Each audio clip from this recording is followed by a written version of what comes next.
Salut chez vous, c'est Marius, j'espère que vous allez bien. Je profite de ma première vidéo de 2019 pour souhaiter mes meilleurs vœux.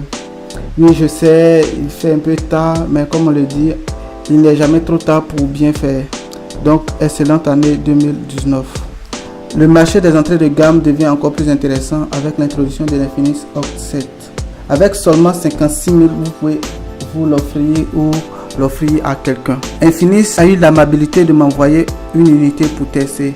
Je ne me suis donc pas fait prier. Le modèle que j'ai reçu est venu en 2 boîtes. Je ne sais pas si cela sera le cas chez vous. Personnellement, j'étais un peu plus curieux pour la seconde boîte. Alors j'ai automatiquement sauté dessus dans mon déballage. Cette boîte contient des cadeaux de la part d'Infinix. Cette boîte contient une sacoche,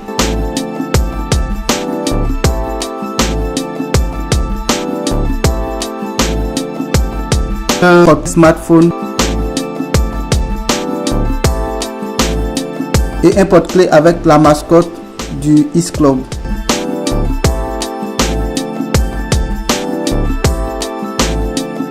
La boîte principale contient les éléments habituels, c'est-à-dire le smartphone,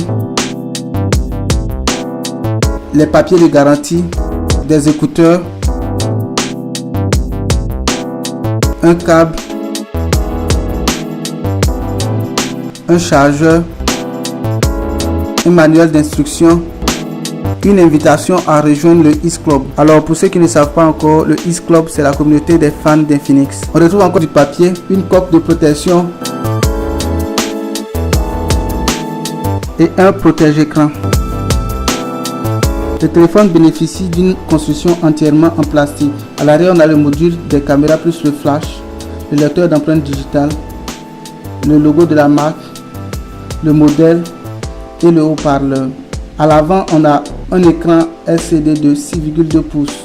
Et comme vous l'avez déjà remarqué, l'écran dispose d'une encoche.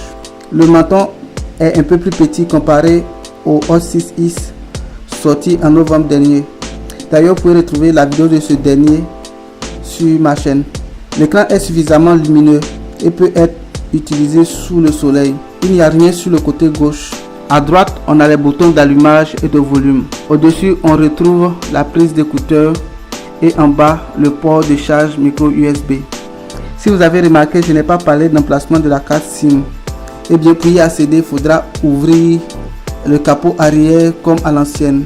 Sous le capot, vous retrouverez 2 emplacements de carte SIM et l'emplacement de la carte mémoire micro SD.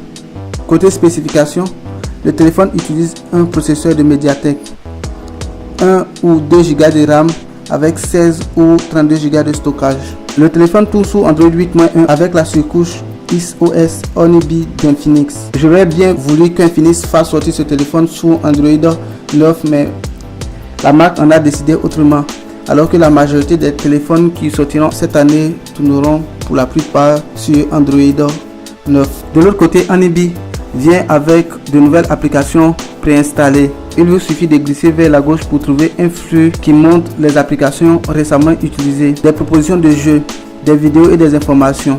Ces propositions proviennent des applications préinstallées. Le souci avec ces applications, c'est que pour la plupart leurs contenus sont en anglais. La bonne nouvelle est que vous pouvez facilement supprimer ces applications. De façon pratique, le téléphone est rapide. J'ai joué beaucoup aux jeux sur ce téléphone et je n'ai pas remarqué de ralentissement à quelque niveau que ce soit. Infinix vend ce téléphone comme étant un gadget de divertissement et de performance. Et à ce niveau, le téléphone a bien démontré cela. Avec son excellent écran de 6,2 pouces, vous serez immergé dans vos vidéos ou lorsque vous êtes en train de jouer au jeu. Cependant, l'emplacement des haut-parleurs donne une mauvaise expérience audio. Une des choses qui m'a fait aimer ce téléphone, c'est la batterie. Ces 4000 mAh sont solides. J'ai vu le téléphone durer 3 jours d'utilisation.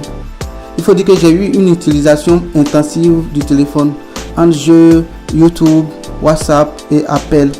Donc à ce niveau, ne vous inquiétez pas si vous avez les mêmes habitudes que moi. Depuis le Hot 6X, Infinix a introduit la reconnaissance faciale et cette reconnaissance faciale est encore améliorée sur ce téléphone.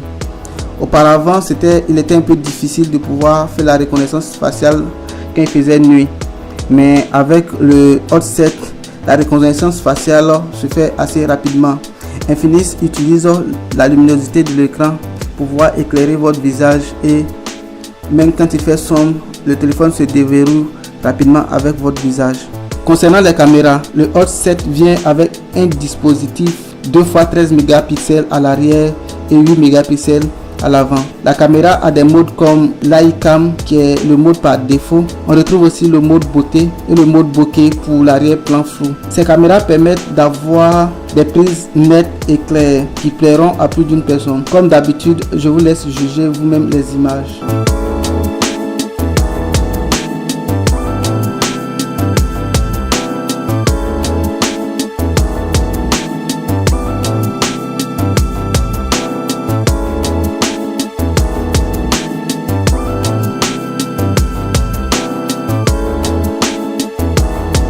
Alors, après avoir eu l'occasion d'utiliser ce téléphone pendant un certain temps, je peux dire que ce téléphone est assez impressionnant, surtout au niveau de la durée de vie de sa batterie et aussi au niveau de la qualité de son écran. Certes, j'ai pas aimé le fait que le téléphone soit venu sous Android 8 puisque 2019 c'est l'année de l'Android 9, et puis aussi j'ai pas aimé la qualité de l'audio, mais tout le reste, le téléphone me plaît. Ainsi prend fin cette vidéo. Merci de m'avoir suivi. N'oubliez pas de liker cette vidéo si vous avez aimé, de partager sur les réseaux sociaux et surtout de vous abonner pour me soutenir. À très bientôt.